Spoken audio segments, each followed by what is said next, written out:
अरे जोत्या जी, जग गए क्या शंभूराज? नहीं नहीं। कब जागेंगे तुम्हारे शंभूराज और कब मेरा काम होगा?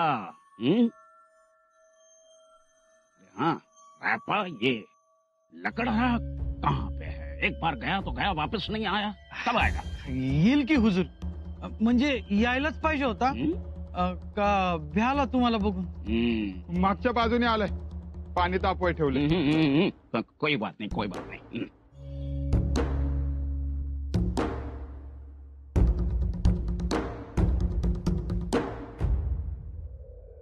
दादासाहेब वाट बघत असतील.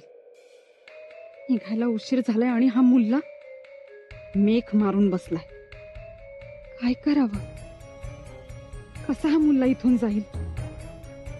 आज आत्ता छावणी सोडून बाहेर पडलं तर स्वराज्याच्या वाटा मोकळ्या आहेत. पहिलीसा वाट बघत असते. आई जगदंबे, तूच काहीतरी कर.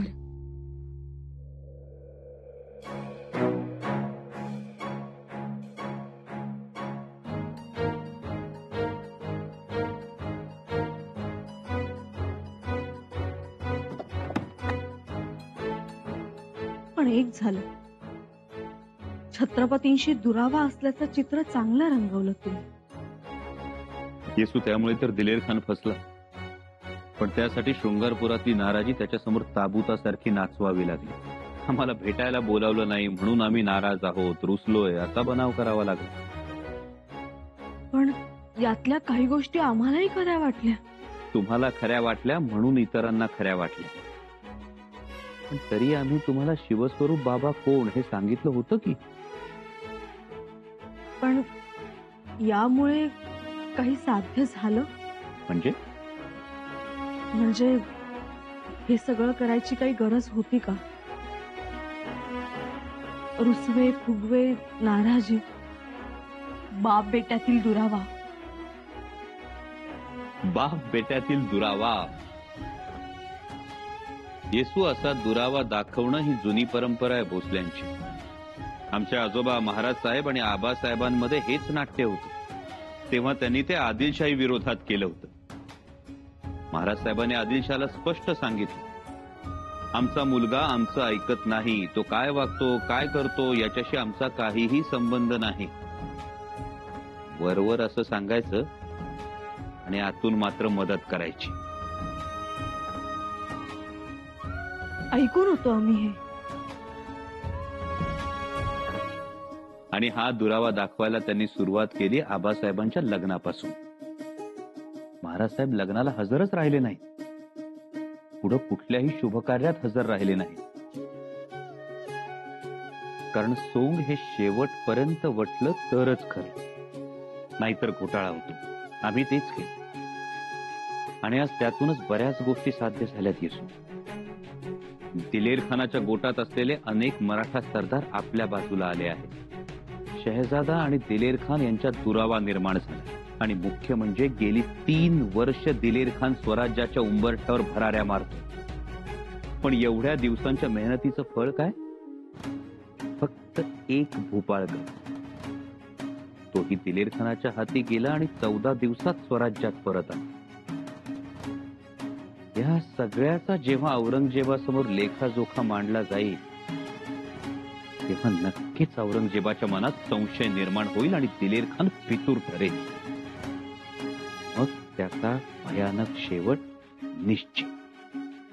युवराज, केवढं हे राजकारण, पण कोणालाच कशी कल्पना असणार? बंद दाराआडचं गुपित हे गुपितच ठेवायला पाहिजे होतं ना. फक्त आमचं एक चुकलं. आम्ही दिलेर खानाकडे पोहोचलो, पण शहजाद्याकडे आम्हाला वेळेत पोहोचता आलं नाही. पोहोचता आलं नाही की दिलेर खानाने पोहोचू दिलं नाही? पोहोचू दिलं नाही. होय येसू, ज्यावेळी आम्ही दिलेर खानाला झुलवत होतो त्यावेळी तोही आम्हाला झुलवतच होता.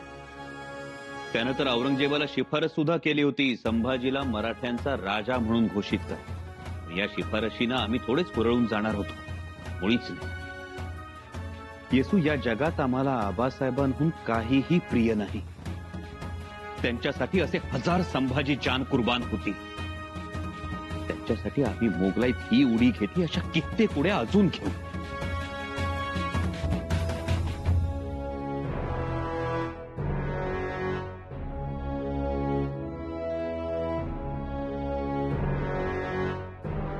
धार लावणार धार. सूर्या, चाकू, बिचव, कट्यारी, फिरंग, तलवार, समशेर, पट्टे, भाले, जांभिये. धार लावणार धार. हुजूर, धार लावायची का? हाँ, जा बाबा जा, चलो आगे जा. ठीक है हुजूर, गुस्सा मत करो. अरे एक बार बोला सुना नहीं, क्या आगे. ठीक है हुजूर. धार लावणार धार. अरे चाकू, सूर्या, तलवार, समशेरींना.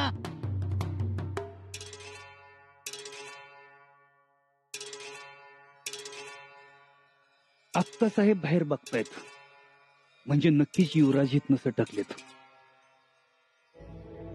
धार लावणार धार.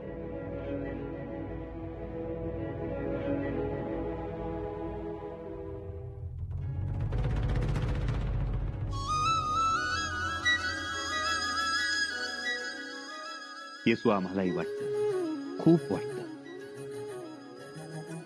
आपल्या भावानी बाळाचे बोबडे बोल ऐकावे, त्यांना दुडूदुडू धावताना बघावं, त्यांना उरापोटाशी घट्ट कवटाळून झोपावं. तुम्ही दालनात यावं आणि म्हणावं, किती झोपतायत हे बापलेक उजाडल्यानंतरही. आणि तरीही आम्ही पांघरुणातच लोळत पडावं. तुम्ही आंघोळ करून आल्यानंतर तुमच्या ओल्या केसातून ओघळणारे पाण्याचे थेंब बघावे. रायगडाच्या नगारखान्यातून घडशी बुवांनी वाजवलेल्या नगाराचा नाद ऐकत तसंच लोळत राहावं. वाटत, खूप वाटत, पण शक्य नाही ते. आमच्या आबासाहेबांनी कधी अय्याशी केली नाही, आम्ही सुद्धा करणार नाही. कारण आव्हानं खूप मोठी आहेत. खरं तर शहजादा स्वराज्यात आला असता तर एव्हाना दिल्लीच्या तख्ताला सुरुंग लागला असता. पण आहोत, आम्ही समाधानी आहोत. येसू, अक्कासाहेब दिलेरखानाच्या तळावर नसत्याना तर आतापर्यंत आम्ही औरंगाबाद सुद्धा गाठलं असतं.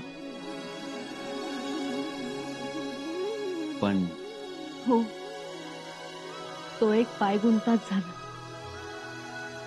पण युवराज, त्यांची तुमच्यावर आईची माया आहे हो. काही भलं बुरं होऊ नये म्हणून त्या आल्या.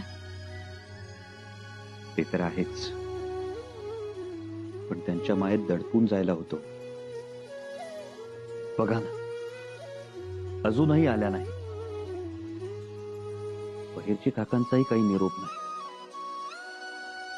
एव्हाना यायला पाहिजे होते. का उशीर होतो.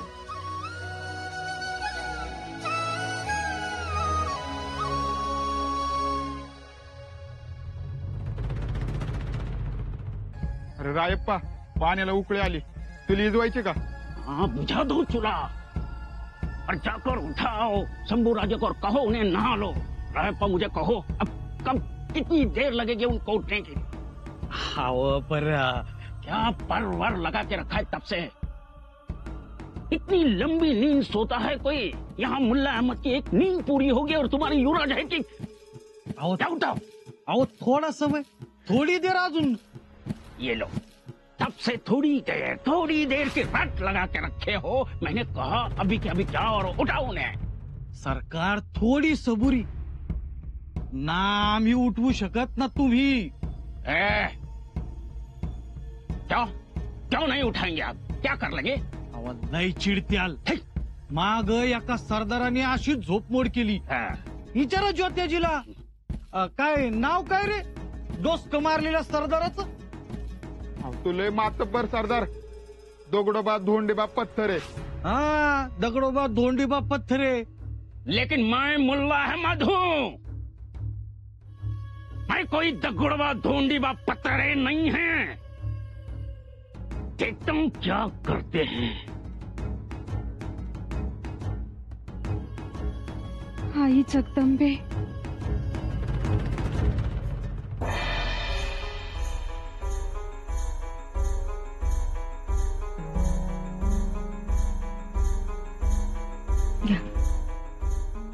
युवराज, एकूणच परिस्थिती कठीण आहे. म्हणूनच आमच्या मनात एक विचार आला, पण तुम्ही मानला पाहिजे. बोला तरी. तुम्ही निघायचं. तुम्हाला न घेता येसू अक्कासाहेब अजून पोचल्या नाही. नियोजनाप्रमाणे आतापर्यंत यायला हव्या होत्या. त्यांना काही अडचण? काही समजायला मार्ग नाही. त्यात बहिर्जी काका अजून आले नाही, त्यामुळे पुढची दिशा ठरवता येत नाही. मग काय करूया? तुम्ही निघा. लाडी सोबत आहे. हीच वेळ आहे. सुखरूप निसटू शकाल. युवराज, आमचं हसू होईल. कोण हसेल? रायगड हसेल. म्हणेल तावा तावाने गेली होती युवराजांना आणायला आणि मोकळी चाली हात हलवून. रायगडाला समजावून सांगा, इथली परिस्थिती सांगा. आता कोण काय म्हणेल, कोण हसेल, कोण टोमणे मारेल, हे सगळं पाहत बसण्यापेक्षा तुमची सुरक्षा महत्वाची. आमची सुरक्षा महत्वाची आणि तुमची? येसू, आता तुम्ही निघा. आम्ही सुद्धा लवकरच येऊ रायगडावर. आता नाही थांबणार आम्ही दिलेर खानाच्या छावून. राणू अक्का पोहोचल्या की आम्ही लगेच निघू. युवराज, येसू, भवानीबाईंचा विचार करा. आपल्या दोघांमध्ये त्यांचे हाल कशासाठी? नेणत्या बाळापासून त्याची आई दूर होणं किती त्रासदायक असतं याची कल्पना आहे आम्हाला. त्यांचा विचार करा. ठीक आहे, नाही थांबणार आम्ही. जातो, पण थोडा वेळ वाट पाहतो. तिघेही सोबत गेलो असतो तर मग मागची काळजी राहत नाही, आणि नाही जमलं तर मग जातो. पण आता पण काय? युवराज, आम्ही तुम्हाला घेऊन जाण्यासाठी आलोय हे स्वराज्यात सर्वत्र झालं असेल. तुम्ही आमच्या सोबत दिसला नाही तर इतरांना धक्का बसेल, आणि त्याहीपेक्षा आबासाहेबांना मोठा धक्का बसेल. निदान त्यांचा तरी विचार करा युवराज. येसू, आम्ही आबासाहेबांचाच विचार करतो आहोत, पण त्यासाठी तुम्ही सुखरूप जाणं गरजेचं आहे. आणि एकंदरीत ज्या खबरा येत आहेत त्यावरून आम्ही ही मोहीम आवर्ती घ्यावी असंच आबासाहेबांचं मत आहे असं वाटतंय. हो, खर तर आबासाहेबच येणार होते, पण जालना धरणगावाच्या मोहिमेवरून येताना त्यांना खूप त्रास झाला. त्यात रणमस्तखानाच्या फौजा त्यांच्या पाठीशी होत्या. त्यांना चुकवत बहिर्जी काका माहितीतले, म्हणून त्यांनी सुखरूप आबासाहेबांना पट्टा किल्ल्यावर आणलं. पण पट्टा किल्ल्यावर आबासाहेब आजारी पडले. मग तिथेच विश्रांती घेतली. युवराज, त्या परिसरातल्या रामोशी, भिल्ल, महादेव कोळी या लोकांनी स्वयं प्रेरणेनं किल्ल्यावर जागते पहारे ठेवले. मोगलांना एक वीतही पुढे येऊ दिलं नाही त्यांनी. मग काही दिवसांच्या विश्रांतीनंतर आबासाहेब रायगडावर आले, पण तेव्हापासून त्यांची तब्येत ठीक नसते. मधून मधून ताप येतो. ही सगळी दगदग त्यांना सोसवली नसती. तब्येती सफाई झाला असता म्हणून आम्ही आलो युवराज. या सगळ्याचा काय अर्थ होतो माहितीये? काय? आमची बायको धाडसाच्या बाबतीत आमच्याही एक पाऊल पुढे आहे. युवराज, तुमच्यासाठी. तुम्ही आमच्यासाठी आलात आणि राणू अक्काही आमच्यासाठीच आल्या. बघता का कुठवर आल्यात ते? नाही येसू, अजून पोहोचल्या नाहीत याचा अर्थ काहीतरी गडबड नक्की आहे. मग आता?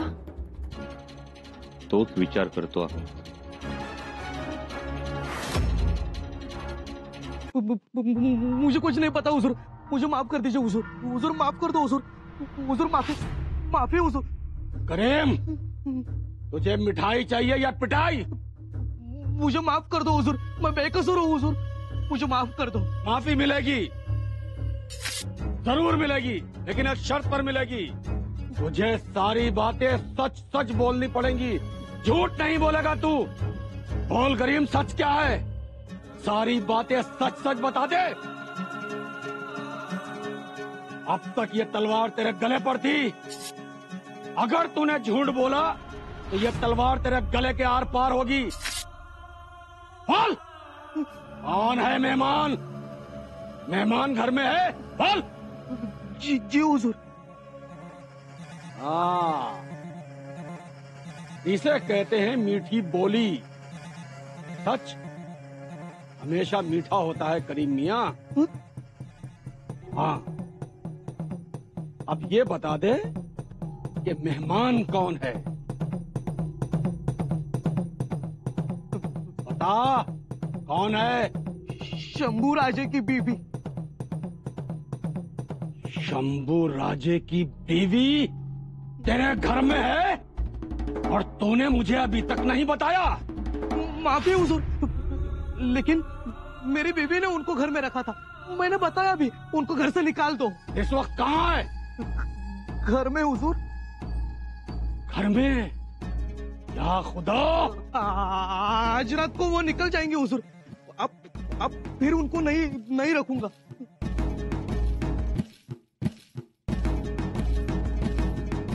कोई है? हुजूर, ले जाओ इसे। हुजूर छोड़ दो मुझे। और छोड़ना मत इस गद्दार को। हुजूर माफ कर दो, छोड़ो मुझे। हुजूर माफ कर दो, हुजूर छोड़े, हुजूर।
काहीतरी गफलत झालीये एवढं नक्की, म्हणजे तुमच्या शामियान्यात? पण आमच्या शामियान्यात आम्ही लोड तक्क्यावर पांघरून ओढून तुम्हाला भेटायला आलो आहोत. अहो मग त्यांना असंच वाटेल की तुम्ही झोपलाय. नाही येसू, कदाचित एवढा वेळ झोप म्हटल्यावर त्यांना शंका येऊ शकते. त्यात तो मुल्ला महाहरामी आहे. युवराज काय हे? आम्ही ऐकलं होतं की पांडव लक्षागृहात राहिले होते. दुर्योधनाने आणि शकुनीने ते लक्षागृह पेटवून दिलं होतं. येसू, पण निदान पांडवांना लक्षागृहातून खणलेल्या भुयारातून बाहेर तरी पडता आलं होतं. इथं तीही परिस्थिती नाही. आम्ही शामियान्यात नाही हे पाहून दिलेर खान आकाश पाताळ एक करेल, छावणी डोक्यावर घेईल तो.